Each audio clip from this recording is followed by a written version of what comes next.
Elusia used to be a regular dude, but one day, he finds himself transformed into a dragon egg, and he's in the same situation as Doofenshmirtz because neither of his parents showed up for his birth. The first thing he sees is a screen, and he is informed by a voice in his head that his status window will display information about his abilities, which seems handy. But then Elusia realizes he should be concerned about the fact that he's hearing a voice in his head. The voice explains that she is part of the skill, Divine Voice, and her job is to explain things involving his status and abilities. He asks if this world is a game of some kind, but the voice tells him she can't provide that information since the Divine Voice skill is still only level 1. Elusia then asks if she can at least tell him where he is, but the voice once again refuses to answer any non-status related questions, and Elusia gets so frustrated that his egg ends up rolling off a cliff. By the time he stops, the system informs him that he just received a falling damage resistance ability, but it came at a cost because his HP went down by 1 point. And when you've only got 5 HP, that's a pretty big deal. Elusia ends up rolling over to the edge of a lake, and there, he sees his reflection for the first time in this world, and this is when he realizes that he is a literal egg. The system informs him that he is a dragon egg, an F-rank monster, and if his shell is somehow destroyed, he will die. Elusia is already upset about the situation, but to make things worse, the system tells him that dragon eggs are powerless and single-digit IQs, so rolling around is pretty much all he can do right now. They do have the potential to become a fearsome dragon once they hatch, but if you've ever watched Nat Geo Wild, you know the odds of surviving without turning into a protein snack are really low. Elusia starts freaking out, and all his shaking causes him to start rolling down the hill, but he ends up falling off another ledge and his HP drops to 3, so he decides to stay put for the meantime because he can't risk taking any more damage. By nightfall, Elusia's HP has finally regenerated, so it's safe for him to start moving again. He breaks into a slow roll across the floor, and as he does so, he starts thinking about what his life as an egg is going to be like. Being an egg may suck, but sooner or later, he's going to hatch into a dragon and become extremely powerful, so he decides to make that his mission.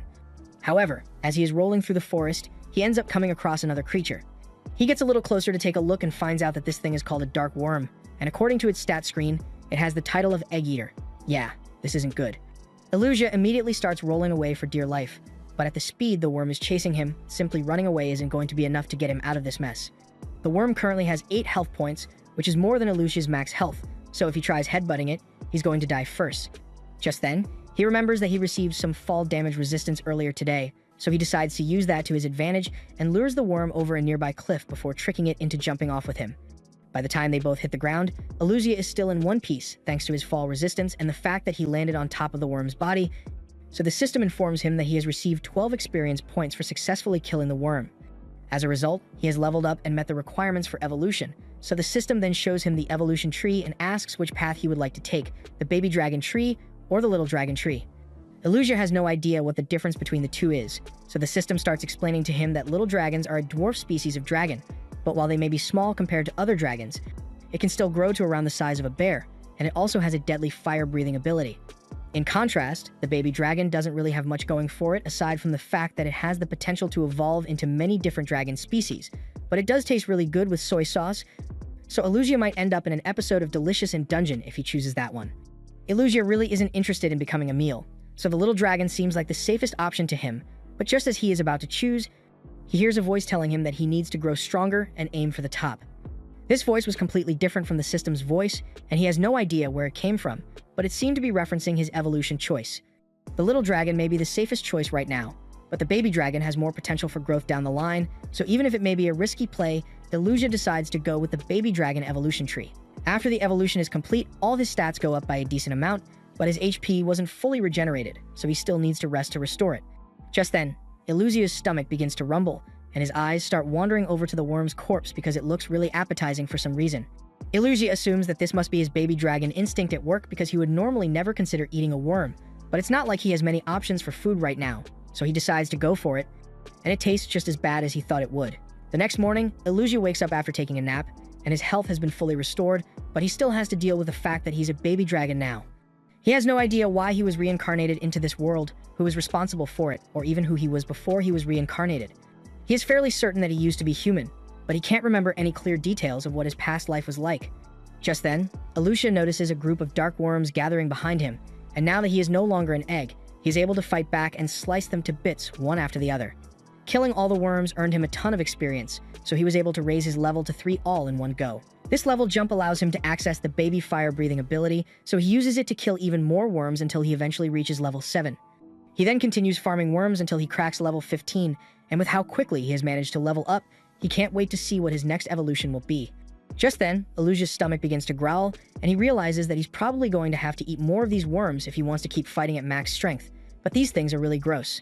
He wants to try eating something else instead, so he looks around and eventually spots some mushrooms on the ground that look pretty tasty, but then he is reminded why you never eat random forest mushrooms.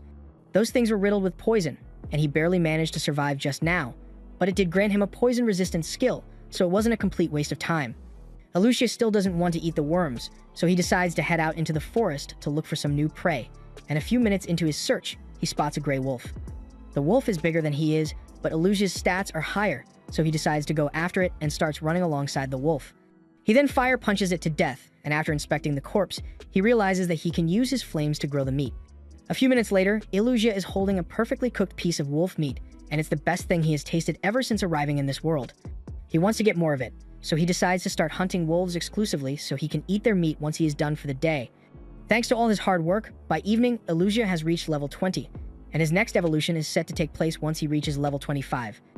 However, the rate at which he levels up slows down the higher his level gets, so it won't be as easy going forward. On the bright side, since he has been using his baby breath so often, he has gotten pretty good at grilling meat, so his food situation is solved. Though, he wishes he had someone to talk to besides the system since she never answers any of his important questions.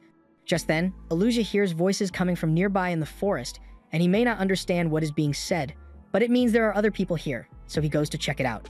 The voices were coming from a group of humans, and Elusia wanted to go talk to them, but that would be difficult to do as a dragon. Individually, none of the humans are as strong as Elusia, but they do have the numbers advantage, so exposing himself to them might be risky, but he doesn't want to be alone forever, so he decides to go out anyway. Unfortunately, he forgot about the fact that baby dragon meat tastes great with soy sauce, so the second the adventurers see him, they immediately attack for an easy meal. He tries to tell them he doesn't want to fight, but he can't speak their language, so one of the humans slashes him across the chest, and the other uses a lightning spell to stun him. Elusia realizes this was a huge mistake, so he tries to run away, but the lightning has already made his legs go limp, so there's nothing he can do. The adventurers begin closing in to finish him off, but at the last second, the girl with them steps in to stop them because she feels bad for Elusia. The next time Elusia opens his eyes, he sees the girl healing his wounds, and he is sincerely grateful that she chose to defend him. The other two don't understand why she cares so much about a random dragon that could have been their meal for the night, but if she wants to keep it alive, they aren't going to stop her. Elusia takes a look at her stat screen and finds out that her name is Miria and she is an Earth human. She's also using the last of her MP to heal him right now, and Elusia has already regained mobility in his legs, but he knows that Miria will likely leave once she realizes that he is healed, so he pretends to be hurt a little longer. Elusia still doesn't understand the words Miria is saying, but from listening to her, he received a skill called Greek language, and if he levels it up, then he will be able to understand her better. Just then, Elusia hears loud screams coming from further into the forest, and he realizes it must have been the other adventurers who were with Miria. For them to have screamed like that, there must be a ridiculously strong monster nearby, and if that's the case, there's no way they survive an encounter like that. Miria wants to go check on her friends, but Elusia grabs her coat to stop her because it's too dangerous. Especially since she has no MP left, but Miria doesn't understand the warning he's trying to give and runs off regardless. Elusia may not know what kind of monster is out there, but he knows for a fact that none of the humans can beat it, so he needs to go save them. But his legs are still a little numb, so it's hard for him to move. By the time he finally makes it all the way over to the site of the screams, he is shocked to find a giant C-rank rock dragon, and it has over 200 HP, which is way higher than the 30 HP Elusia has. Normally, he would turn around and run away as fast as he can because he doesn't want to fight this thing. But then he sees Miria collapse on the floor, and he doesn't want to leave her behind, so it looks like he has no choice but to stand his ground. He has no idea how he's supposed to beat a monster like that. Just then, the voice in Elusia's head starts yelling at him to run away if he wants to live, and Elusia knows the divine voice is right, but he can't just leave Miria to die after she saved his life a few minutes ago, so even if it puts his life at risk, he needs to do something. He reveals himself to draw the dragon's attention away from Miria, and as the dragon charged towards him, he uses his roll skill to dive out of the way before slamming into its face. After landing, Elusia notices one of Miria's teammates lying on the ground nearby, but his HP is already a big fat 0, so there's no helping him now. The other guy was a bit luckier since he's still got 5 HP in the tank, but he's still being crushed by a tree, so he won't last much longer.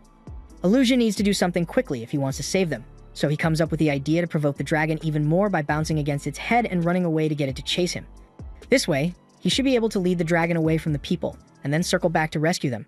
However, the dragon isn't as gullible as Elusia thought it would be, because instead of simply chasing him across the forest, It uses one of its skills to destroy the ground in front of Alucia and send him crashing to the ground. The dragon then lunges at him, so Alucia decides to fight back and throws a fire punch right into its mouth.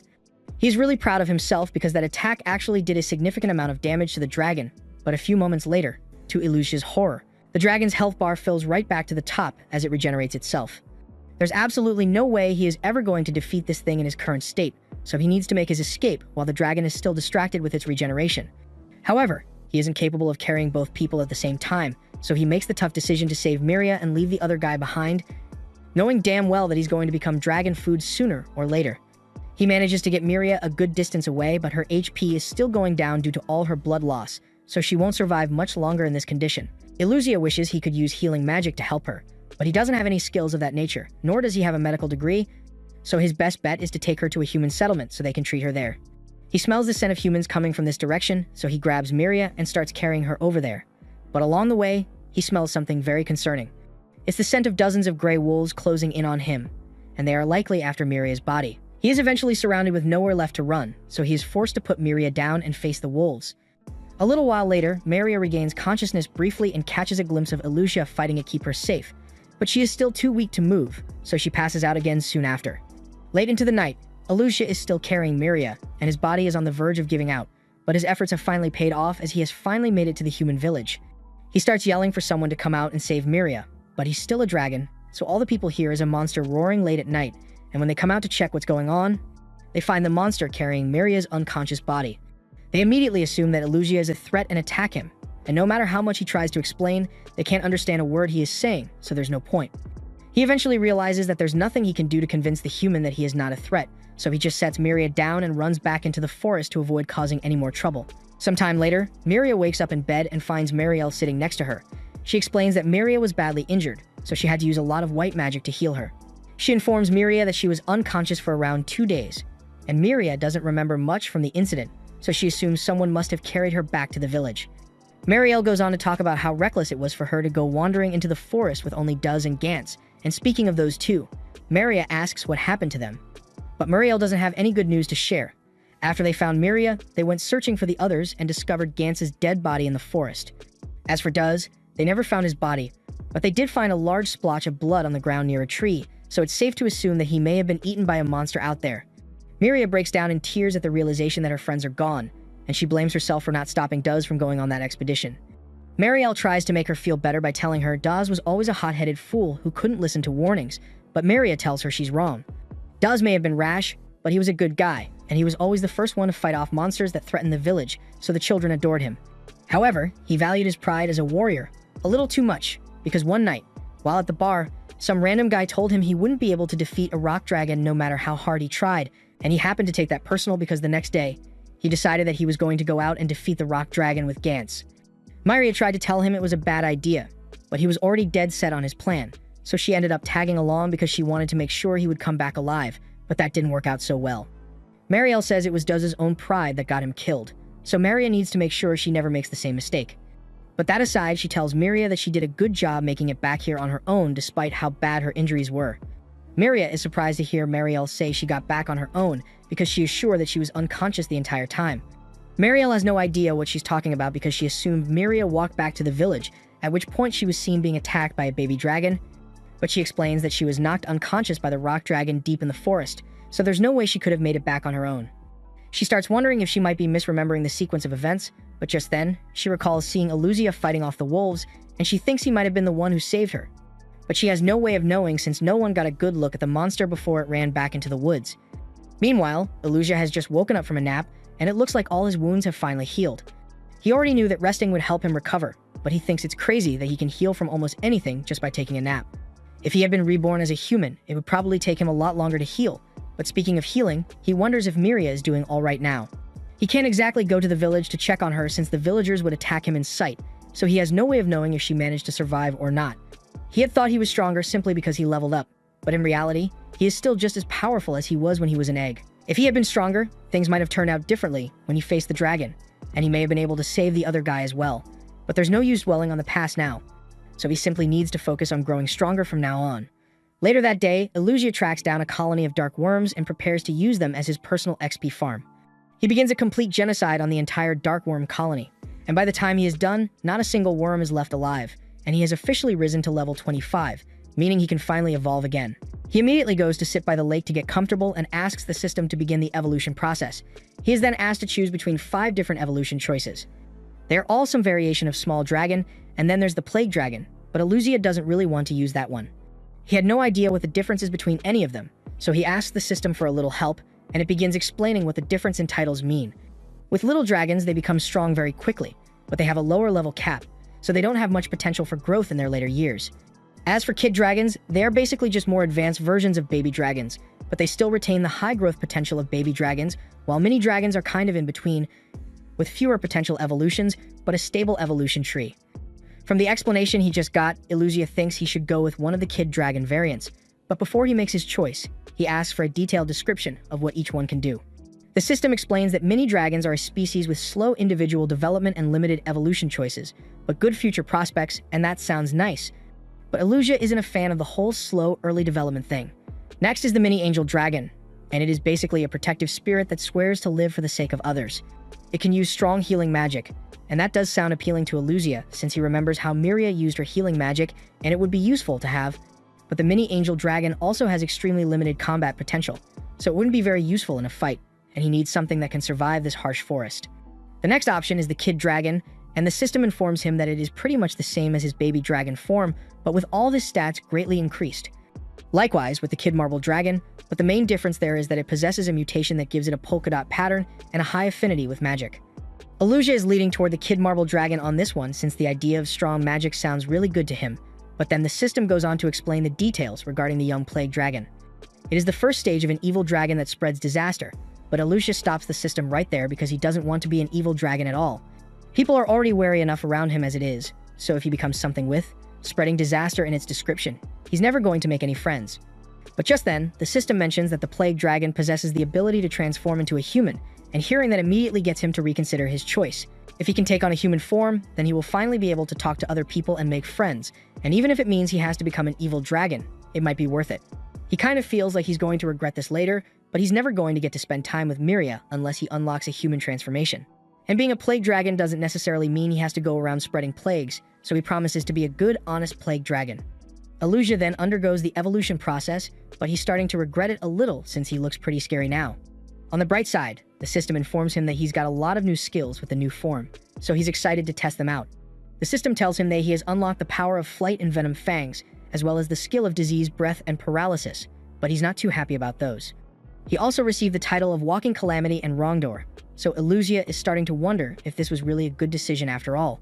And to make it worse, he didn't even receive the human transformation that the system told him about. He starts panicking because the whole reason for this transformation was so he could become a human, but the system refuses to explain how he's supposed to do that, so he's pretty much screwed.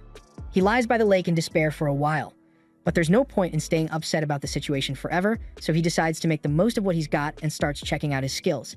He is also curious about where the divine system voice is coming from, but the system refuses to answer questions like that, so he changed topics and asks about one of his skills called Dragon Scale Power.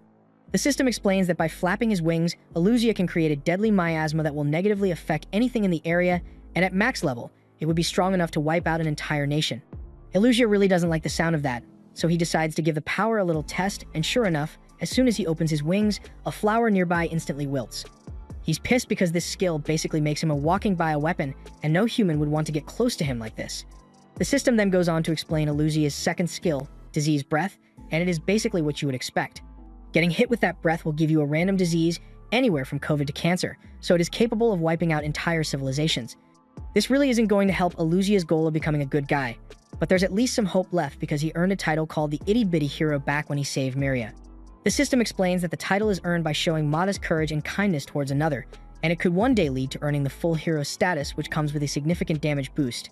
He hopes that if he levels this title up, then he will be able to avoid becoming an evil dragon, but he's still got other titles to worry about. The title of Wrongdoer is earned by leaving a mountain of corpses in your wake, which Eluzia kind of deserves after what he did to those wolves. This title slightly increases damage from dark attribute attacks, but it also makes learning healing spells harder, and Eluzia throws a tantrum after hearing that because he really wanted to learn some healing magic.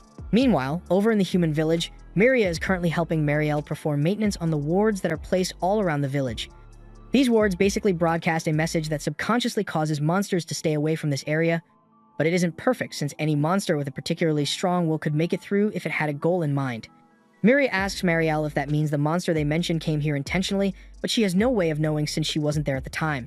Miria still has memories of Alucia defending her, so she can't shake the feeling that he is trying to help, but she's still not sure. Marielle wants to check all the wards around the village to make sure there's nothing wrong with them, but Miria can't get Alucia off her mind. So she asks Mariella if it's possible for a monster to want to save a human. Marielle is starting to worry that Miria might be developing furry tendencies based on how much she talks about monsters now, but she denies it and says she's just curious and wanted to learn more about monsters. Marielle sees no harm in explaining things, so she informs Miria that monsters are able to evolve into different forms after meeting a level requirement. They can level up by hunting other monsters, and they grow more and more powerful with each evolution. Miria is fascinated by the story, but she wonders how the people of the past managed to figure out the way monster evolutions work. Marielle explains that from time to time, there are special people who can hear something called the Divine Voice. This voice provides information on monsters, levels, and titles, such as heroes and saints. It is thanks to the Divine Voice that humanity knows so much about the evolution process, and even if the monster really did save Miria, Marielle is certain that the next time she sees it, it would have evolved into a more terrifying and ferocious form, ready to kill her on sight. Miria doesn't think that's true, but Marielle tells her that monsters usually operate on instinct alone, so they will do anything to gain power, and that makes them incompatible as companions. Meanwhile, out in the forest, Alucia has finally come to terms with his new form as a plague dragon, and he plans to level up his hero traits so he won't end up as a demon king at some point. He also wants to learn the conditions necessary for that human transformation, so he can finally go to that human village and see Miria, and the first step in that plan is leveling up, so he starts looking for any weak monsters nearby that he can farm. However, as he is walking through the forest, he slowly begins to realize that something is slowing down his movement. He then looks up and finds a giant spider web right above his head, and a moment later, the spider descends to attack him. The spider is actually pretty strong, so Alucia isn't sure he's going to be able to beat it. But when the spider tries to hit him with one of its webs, Alucia uses his fire breath to defend himself, and it was apparently really effective. He is a little more confident about his chances of winning now that he knows the spider is weak to fire, but it's still got a lot of HP for him to get through, so he's going to have to try something else. He slashes at the spider with his claws and uses his paralysis ability at the same time, but even after attacking it for a while, the spider has only lost half of its health, and it's pissed. At this rate, Alucia won't be able to beat it in his current state, so he decides to make a run for it, but the spider begins chasing after him. He tries to escape using his fly skill, but for some reason, it doesn't work, so he's stuck on the ground for now. 10 minutes later, the spider is still chasing him, and it must really be committed to taking Alucia out because it hasn't even slowed down for even a second. Since Alucia has been doing a lot of rolling, his roll skill goes up from level 2 to 3, and that means he's able to go a lot faster by outpacing the spider, but doing so also earns him the title of Chicken Runner. Alucia is fine with being called a coward if it means he lives to fight another day, but he suddenly realizes that he is heading right for a massive cliff, and a fall like that means certain doom for him. He considers turning to the right, but then the spider would keep chasing him, so his best bet is to make it to the other side of the ravine. He still doesn't understand how his fly skill is supposed to work, but as long as he's able to gain enough height with his jump, he can ride the air currents with his wings and glide all the way to safety. However, just when Alucia thought he was finally safe, he looks back and discovers that the spider built a web bridge to cross the ravine, so it's still hot on his trail. As Alucia continues running, his roll skill goes up to level 4, and that's nice and all, but it doesn't really help his current situation. Along the way, Alucia happens to come across a gray wolf, and since he's going too fast to stop, he ends up running it over, earning himself a few extra expertise points and raising his plague dragon level from 1 to 3. The same thing keeps happening with monsters all over the forest, and every time Alucia runs them over, his level increases, so before long, he has reached level 8. With how much his stats have increased, Alucia thinks he might be able to beat the spider now, so he stops running and prepares for a fight. He's still not sure what skills it has, so he asks the system to do a quick scan, and it's pretty much what you would expect from a spider: silk web, paralysis, venom, and something called double poison. Alucia isn't sure what double poison is supposed to do, but he doesn't think it's going to be a problem. He's confident that if he can get close enough, he can take the spider out with another fire blast. However, he probably should have been more careful with his approach, because the spider activates its double poison ability, releasing a cloud of poisonous gas.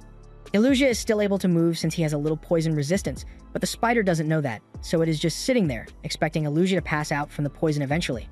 Alucia decides to take advantage of this and pretends that the poison is working on him just so he can lure the spider in, and as soon as it is close enough, he hits it with a huge blast of fire, burning it to a crisp. As a result of his victory, Alucia's level goes all the way up to 14, but he still doesn't have access to the human transformation yet, and he's not sure what he's supposed to do. After complaining for a while, Illusia kills a wolf for dinner tonight and prepares to find a tree to spend the night, but that's when he notices a cave opening nearby. The cave looks like it's empty, so he thinks it will be perfect as his new base, and he moves in right away.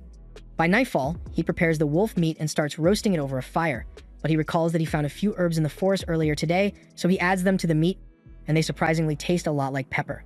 He loves it because this is his first taste of actual spice since he got to this world, and he ends up earning the title of Mr. Chef as a result. He starts to wonder if he can win people over with his cooking skills, but he knows that would never work. After all, who would trust food served by a plague dragon? His best chance at earning their trust would have been while he was still a cute baby dragon, but with how he looks now, he doubts Miria would even recognize him. Speaking of Miria, we find her at a bar in the village, and she just heard a rumor that Duz was spotted somewhere in the forest. The old man says he was out fishing when he saw Duz walking nearby, but he looked kind of like a zombie, and he wouldn't respond to his voice. So the man did the smart thing and stayed the fuck away instead of investigating. Miria freezes up when she hears this, because even if it sounds suspicious, she still feels partially responsible for not being able to save Duz and Gantz, so she wants to go check it out. Marielle immediately shuts that down because she knows how bad situations like this can go. But she can see that Miria is really bothered by this, so she agrees to contact the Adventurers Guild and have them send some adventurers to check it out for them. The next morning, in the forest, Illusia wakes up early and is prepared for another day of aggressive XP farming, but all of a sudden, he spots a moving puddle on the floor. He assumes it must be a weak monster, so he tries to scan its stats, but when he does so, the system starts glitching out because his level isn't high enough to comprehend that thing's abilities. The slime attempts to attack Illusia, but he manages to run away at the last second. After making it a good distance away, he finally takes a break, and he still has no idea what that thing was. But it doesn't take a genius to figure out that he probably shouldn't mess with it if he values being alive. He decides to search for prey in a different section of the forest for today, and as he is wandering around, he ends up coming across a little pot next to a tree. He thinks this is a lovely find since he might be able to use it to store fruits for later, but the second he touches the pot, it comes to life and attacks him.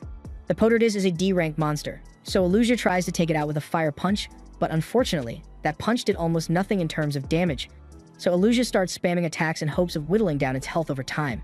He does manage to reduce the pot's health by a lot, but just when he thought he had won, the pot heals itself, completely restoring all its lost HP. Illusia is starting to get really frustrated, so as a last-ditch effort, he grabs the pot and decides to throw it off a cliff to finish it off since there's no way it can swim. This was apparently very effective, since a moment later, Illusia receives some XP for defeating the pot monster. Unfortunately, it looks like the other pots in the area weren't a fan of how Illusia treated their buddy a moment ago, so they all combine themselves to form the lamest-looking fusion Illusia has ever seen. The pots seem to think they are making themselves look more intimidating by doing this, but in reality, they are just making it easier for Illusia to smash them. So he takes advantage of the opportunity, and a few moments later, he has gained over 500 experience points and reached level 30. His stats also went up by a huge chunk, but unfortunately, he didn't get any usable pots after the whole ordeal since the pots all shattered the second he defeated them. He would really like to find something to store all his fruits and veggies in sooner or later, and just as he is thinking this, he happens to hear something walking by. The system informs him that the creature he is looking at is a clay bear. It's D-rank, just like Illusia, so he thinks he stands a decent chance at beating it. And more importantly, if it is really made entirely of clay, then after defeating it, he can use the leftover clay to make a pot for himself. He might even be able to create some furniture for his little cave, so this is an opportunity he can't pass up. He starts sneaking up alongside the bear while keeping his presence hidden, and once he has successfully claimed the high ground, he completely gives up his stealth advantage by yelling as he jumps down the attack the bear. The bear hears all the yelling and turns around to figure out what it is, at which point, it spots Illusia heading straight for it. But instead of panicking, it just opens a giant mouth on its stomach and Illusia freaks out the moment he sees this. He knows the monster is made out of clay, but if it's called a clay bear, then it should at least be a little more bear-like. The bear lunges at Illusia, so he starts running away while taking pop shots at it, and surprisingly, he manages to do a fair bit of damage to the bear, but unfortunately, the bear has a special ability to handle situations like this, so in the next moment, it completely heals all its injuries. This is really bad for Illusia, since if this thing can regenerate, then that means he needs to take it out in one shot, but at his current level, he doesn't have any moves that are strong enough to one-shot this thing. The best he can think of is picking the bear up and dropping it like he did to the pots, but there's no way he could carry something as big as that, so he decides to maintain his hit and run strategy and just hope the bear runs out of mana to regenerate itself eventually. However, just when Illusia's plan was going smoothly, all of a sudden, the bear forms a tornado around itself, and by the time the dust dissipates, it has taken on a new form with spikes all over its body. Illusia doesn't think this is fair, because how is he supposed to hit the bear with his roll attacks now when it's got thorns? He won't be able to slowly drain the bear's HP anymore, but on the bright side, It looks like the transformation drained a lot of its mana, so it won't be able to heal itself as often as before. The bear breaks off one of its spikes and hurls it at Illusia, which he managed to dodge in time, but then he notices that the spike started losing its shape once it was no longer connected to the clay bear, and that gives him an idea. He runs over to the bear, and when the time is just right, he twists off one of the bear's arms and starts molding it into a little ball. He then jumps into the air with that ball and prepares to strike the bear with as much force as he can muster, completely destroying it in one go. As a result, he receives a ton of experience points and goes up to level 33 in no time. He also unlocks a new skill called the Nutcracker as a result, which doesn't sound very cool to him, but it is accurate. And to top things off, he finally has the clay he needs, so he's ready to head back home and start making some stuff. Before long, he has finished forming his first clay bowl, so he creates a makeshift kiln and puts it in there to bake for a little while. In the meantime, he plans to go get himself some food, so he heads out into the forest and begins foraging for some plants. He finds a few mushrooms near the trees, and the system informs him that these things are lightning mushrooms. They aren't able to bear any fruit and tend to leach nutrition from other nearby plants, but those stolen nutrients make it very delicious. That said, it does have a slight paralysis effect, so he needs to be careful about that. Illusia knows he doesn't have resistance to paralysis, so he decides to skip the mushrooms this time around. He continues searching for some good plants to eat, and he ends up coming across an interesting pink one, but it turns out to be a carnivorous flower, so he chops it down in an instant. The system informs him that the carnivorous flower is a rare plant that can eat animals. However, it can digest salt, so most of it gets stored in the white pouch at the plant's base. This is really good news for Illusia since this means he can finally use some salt in his meal prep, even if the salt source may be a little gross. Meanwhile, over in the human village, Miria is disobeying Mariel's orders and heading out into the forest despite the danger because she believes Daz might still be alive, and if that's the case, she wants to find him. She has no guarantee that what the old man said was true, or if it was really Daz, but she feels so guilty about not stopping those two from going into the forest by themselves and facing dangers they were not ready for. That's exactly why she decided to go into the forest by herself, where she will likely face dangers she's not ready for. But what's the worst that could happen? Back on Illusia's end, he finds another set of mushrooms, and these ones can apparently walk and attack once they reach full maturity. But until then, they are just a bunch of regular mushrooms growing out of the ground, and that makes them perfect for Illusia's dinner. He also spots another group of mushrooms nearby, and these ones apparently have an A-rank value. The system informs him that it is insanely valuable, so if cultivated properly, they can earn you a fortune. And Illusia is excited to hear all this. But when he asks the system to tell him what the mushrooms actually do, the system explains that the mushrooms are used to make drugs, and Illusia immediately burns all of them to the ground because he's not trying to become a drug dealer. While that's going on, Miria is still making her way through the forest, and she's forced to hide from all kinds of monsters because she has no way of fighting them on her own, yet she is still pressing forward. As for Illusia, he is still out foraging for food, and he happens to come across some berries growing along a tree. The berries are B-rank value spice that is highly sought after among nobility, and it's worth so much that it's basically the saffron of this world. Illusia had no idea the fruit in this forest could be so valuable, but since he's got a steady supply, he's eager to go home and try it with dinner tonight. Miria is still on her way into the forest, and she's starting to get second thoughts about this because going any further into the forest would be a little too dangerous. After all, you never know what kind of terrifying monster may be lurking deep in those woods, waiting to devour her. Meanwhile, the terrifying monster in question is busy geeking out over his massive haul of berries. Miria decides that it might be safer to take a look around the outskirts of the forest before risking her life by going too deep, which is probably a good idea. Later that night, Illusia sets up some glow mushrooms in his cave for some natural lighting, and his clay bowls are finally done baking, so he can finally use them to cook. He picks up all the ingredients he gathered throughout the day and throws them in the pot to make himself some stew, and he is really glad he found that salt earlier because it makes the food taste so much better. This is the first real meal he has had ever since coming to this world, and while his cooking skills may still need some work, this is the first time he has gotten to feel like a normal person in a while. He's still got a bunch of clay left over, so he plans to make a few cups as well, and maybe even decorate the inside of the cave a little. The next morning, we see a carriage passing through the area with two passengers, and they turn out to be the adventurers who were sent by the guild to investigate the strange monster activity that has been going on in this forest recently. Later that day, Illusia returns to his cave after a successful hunt, and we see that he has been quite busy with his craft since his room is filled with all kinds of pottery now. He has also begun butchering wolves and collecting their pelts so he can make proper clothes later. He has gotten pretty used to living in this world by now, and he's even started preserving food so he doesn't have to worry about hunting every single day. Unfortunately, he hasn't figured out how to keep the random creatures from eating it all while he's not looking, but he's got an idea now. He plans to make a special batch of jerky loaded with every single poisonous plant he can find, so all those monkeys will think twice the next time they touch his food. He goes out looking for any poisonous ingredients he can find, and he ends up wandering into a field of colorful flowers as a result, But while out in the flower field, he runs into a monster he has never seen before. The system tells him this monster is called the Venom Princess, and it possesses a myriad of poison-related skills, so Illusia stays on guard around it. Unfortunately, the lizard managed to distract him long enough to sneak up behind Illusia and bite him in the shoulder, and even though Illusia has some poison resistance, the Venom Princess's poison is no joke, so before long he passes out on the floor from all the pain. This was the end of episode 4. Subscribe to not miss the next part.